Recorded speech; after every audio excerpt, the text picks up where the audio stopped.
Hello, everybody. And congratulations to the organizers and to all of you for our first post-Harper rally in Edmonton. The fact that we're here today, and I really want to congratulate the organizers, is so important because it's a signal that we're not going to accept this idea that we should now be passive, we should wait and see what the Liberals are going to do or anything like that. We're here to say that we have our stand and we are going to step up this work now to demand that this new government take a stand, for a just stand in support of the Palestinian people, that this new government repeal Bill C-51, that this new government stop its interference in the affairs of other countries and other people, that it accept the right of self-determination of the Palestinians and all other peoples, that it bring its troops home now. And that's what we are demanding, and that's what we're going to fight for.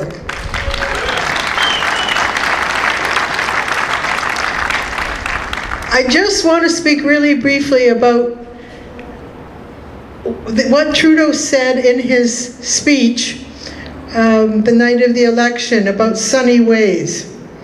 I don't know if you heard this, but he was harking back to something said by Laurier in the 19th century, but it's from an Aesop's fable. And the Aesop's fable is a discussion between the sun and the wind about how to get someone to take off their coat. And so the wind says, well, I know how to do it. And the wind blows colder and colder. And the colder the wind blows, the more the person wraps the coat around them, and the less, willing they are to take the coat off. So then the sun comes along, and the sun shines, and it's warm, and it's sunny, and the man takes his coat off. And so this was what Trudeau was saying, is that we have our ways of getting people to give up their stand, to give up their coat, to give up their keffiyeh. And so we're here to say no, that we are really firm on our stand, especially at this time.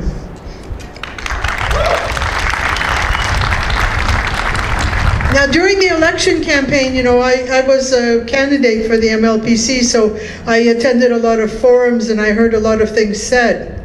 So nobody says that they don't support the Palestinian people. Everybody says, oh yes, we're for a two-state solution.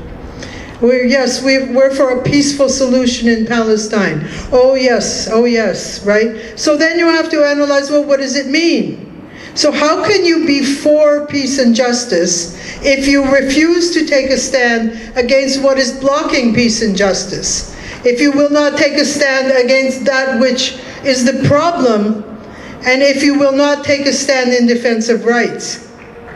So this is what we see with the Liberals and everyone else, that they will not take a stand which says that the problem here is the refusal to recognize the rights of the Palestinian people. The right not for an end to the occupation, the right of return, the right to resist, the right to be and the right to a homeland. And those rights are the inviolable rights which belong to the Palestinian people, as a people, which no one can give and no one can take away. And if you will not take a stand for those rights, then it means nothing to say that you're for a peaceful solution. Because the issue is, where do you stand on rights?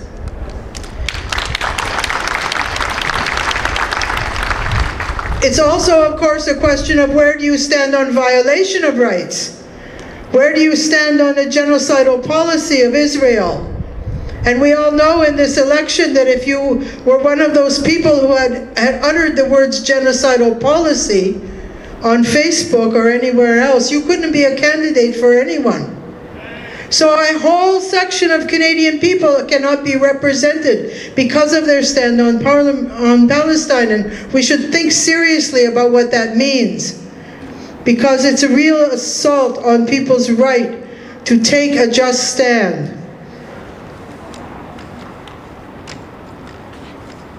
No justice! No justice, no peace. No justice, no peace. No justice, no peace.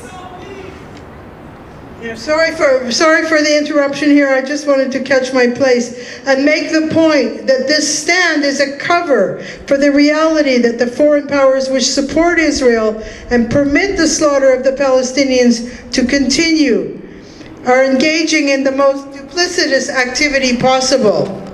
So what can we expect from this Trudeau government? Trudeau himself has been quite clear. He said in response to the organizing work of Canadian students across Canada that Israeli Apartheid Week has no place on Canadian universities. He said in response to the organizing work of the young people across Canada that BDS has no place in Canadian universities. And so in a different way, he is continuing the criminalization of dissent and the idea that people do not have a right to stand up for what is just. And so we are not going to accept this.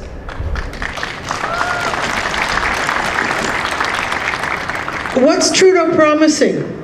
He's promising to restore the role that Canada had in peace missions in the past, and it sounds very nice.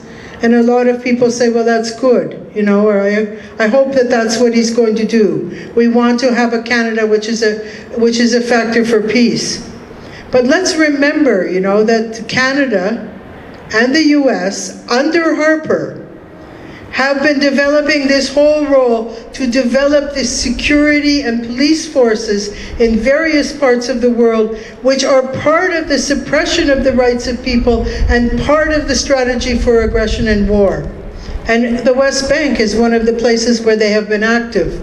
Another place where Harper wants to be very active is in Ukraine, where you had the neo-Nazi forces take over. And training neo-Nazi forces is supposed to be part of peace and justice. And so we say no to that.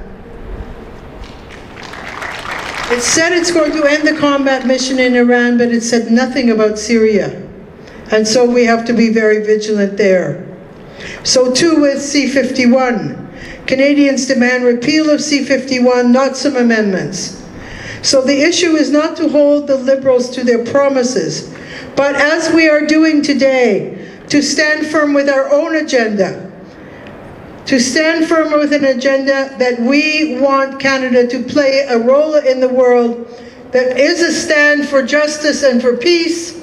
We want Canada to take a firm stand in support of the Palestinian people, to demand an end to the occupation, to demand an end to Israeli war crimes, to demand that these Israeli war crimes cannot continue with impunity, to demand that the fundamental idea of the UN Charter, that aggression and occupation are the most heinous crimes against the people, and that every people on this world have the right to be and the right to set their own agenda and build their own society according to how they decide. The Palestinian people have been in the forefront in the world. They're a model of that resistance. They're a model of refusal to be crushed, refusal to accept that anyone else will do this, refusal to give up their right to be, their right to resist, their right to return, and their right to their homeland. And so we salute the Palestinian people for this. Free, free Palestine! Free, free Palestine! Free,